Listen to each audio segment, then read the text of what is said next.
தமிழ் அப்படிங்கிறது என் தாய், என் உயிர். அது தமிழ் மொழியாகவே நாங்க பாக்குறது இல்ல. தமிழ் எங்கள் உயிருக்கு நேர், அதுக்கு சமம்னு தான் நாங்க பாக்குறோம்.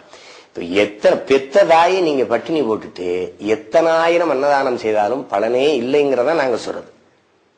என் தாய் மேல அன்பு காட்டாம நான் இன்னொரு தாய் மேல நேசிப்பேன், அன்பு காட்டுவேன்னு சொல்றது மாதிரி ஒரு பைத்தியக்காரத்தனம் எங்கேயாவது இருக்குதா? அதை அவங்க புரிஞ்சுக்கிறதே இல்ல.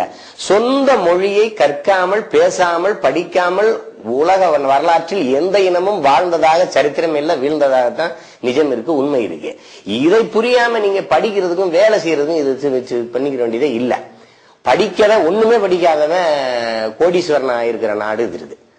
படிக்கவே இல்லாத சமூக பெரும் புரட்சியை செய்த பெருந்தலைவர் காமராஜரும் எங்கள் ஐயா பெரியாரும் இந்த மண்ணில் நாங்கெல்லாம் மனிதர்களா வாழ்றதற்கு கல்வியே இல்லாத மேதைகள் தான் இன்னைக்கு கல்வியை தந்து பல்கலைக்கழகங்களாக எங்களோடு வாழ்ந்துட்டு இருக்கிறாங்க இன்னைக்கு, இல்லையா? அறிவுமதி அண்ணன் கூட ஒரு கவிதை சொன்னாங்க, படிக்காத ஐயாவை நம்பினோம், பல பல்கலைக்கழகங்களை தந்தார், படித்த இவர்களை நம்பினோம், நம்ம அரிச்சுவடியும் தொலைந்து போனதில்லை.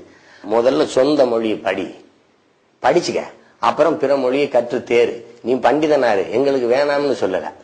இது தெரியாம நீங்க போய் தமிழ்ல படிச்சா வேலை கிடைக்காது அப்படிங்கிறது ஒரு வெட்டி பேச்சு.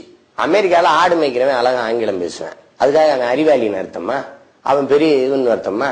இந்தி படிச்சா வேலை கிடைக்கும்னா ஏன்டா இந்திய தாய்மொழியை வச்சுட்டு ஏன் ஊர்ல சொட்டு வைக்கிறேன்? அது பிரச்சனையா இருக்குது இல்ல? அப்ப நீங்க இது தொழிலுக்கும் மொழிக்கும் சம்பந்தப்படுத்திக்கிறாதீங்க. உங்க வீடுகளுக்கு எத்தனை ஜன்னல்கள் இருக்குது, அத்தனை ஜன்னல்களாக நீங்க உலக மொழிகளை வச்சுக்கிறீங்க.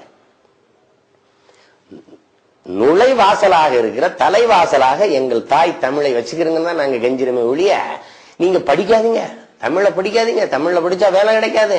வேலை கிடைக்காது என்ன? மொத்தம் நாட்டுல 2 லட்சம் பேருக்கு வேலை இருக்குது. அத்தனை பேரும் இங்கிலீஷ் படிச்சுட்டு போய் நின்னீங்கன்னா எவனுக்கு வேலை கிடைக்கும் சொல்லுங்க பாப்போம். இப்ப நம்ம என்ன பேசுறோம்? நேரம் என்னன்னு கேட்க எத்தனை பேர் இந்த நாட்டுல இருக்க? டைம் என்ன?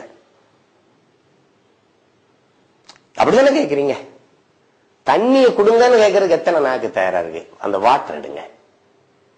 இதெல்லாம் என்ன கொடுமை நீங்க யோசிச்சு பாருங்க. இந்த கொடுமையை தான் நம்ம ஒழிக்கணும்.